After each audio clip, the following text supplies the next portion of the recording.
ډېرې د اجر او د ثواب روجې دي چې دا رانه پوت نشي. یو منځ کې وقفه وکړو خو دا شپږ روجې د شوال چې دي دا د رمضان المبارک سره ملګري وو. نو دا میاشت چې ده دا د رمضان المبارک د ګاونډ میاشت ده. دې کې ډېر خلک ودونه نه کوي د شوال په میاشت کې. وایي دې میاشت کې ودونه نه کوو.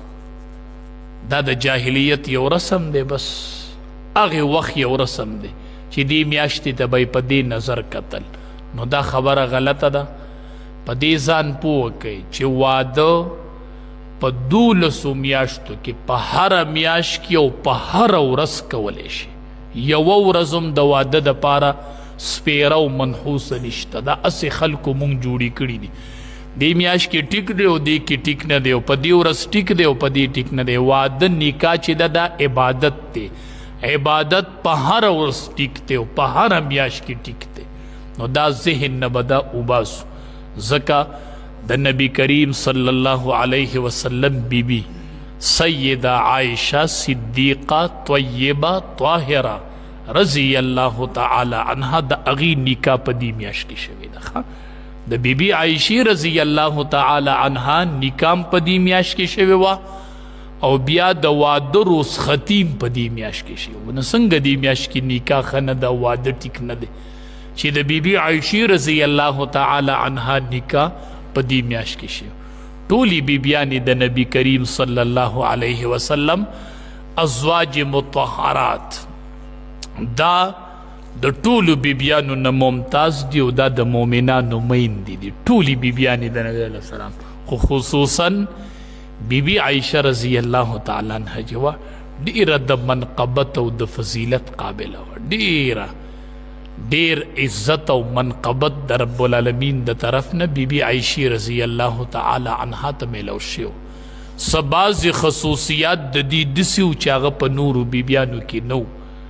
دا امام الانبیا نبی کریم صلی الله علیه وسلم ته ډیره محبوبه وه. علما وایي د دې یو څو خصوصیاتو چې هغه په نورو بیبیانو کې نه و. اولنی خصوصیت دا و تقریبا 8 خصوصیات د بیبي عایشې رضی الله تعالی عنها دا امتیازي و چې دا نورو بیبیانو کې نه و. اولنی خصوصیت دا و چې د دې د نکاح نه مخکې نبی علیه السلام ته د دې بخاري شریف کې شته چې د دې تصویر ورته ښودلی شوی و چې ستا سره به د دې بیبي نکاح کي. د نکاح نه مخکې جبریل امین ورته ښودلی و. نبی علیه السلام وی ما ته دا ښودلی شوي و چې د دې زنانه سره به ستا نکاح کي.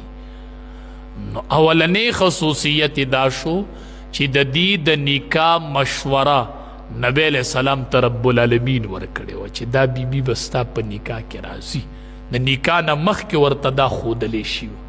دا د بیبي عایشې رضی الله تعالی عنها خصوصیت دی. ځکه چې کله په دې تهمت ولګېدو نو عمر فاروق رضی الله تعالی عنه نبی علیہ السلام ته وی کمو خلقو چې په دې تهمت لګولی دی هغه خلق زما تورې ته مخامخ ما ته اجازت راکړه چې زه د هغې فیصله په توره وکړم چې د کمې بیبي د نکاح مشوره تاله الله درکړې وه. نو هغه داسې کیدی شي چې دا خلق پې تهمت لګي. دا خو هغه بیبي ده چې رب العالمین د نکاح مشوره تاله درکړې وه. نو دا هغه بیبي ده. دا د بیبي عایشې رضی الله تعالی عنها خصوصیت. دویم خصوصیت د بیبي عایشې رضی الله تعالی عنها ده چې نبی علیه السلام چې لومبۍ باکره جینۍ بیبي اغوستې ده نو هغه بیبي عایشه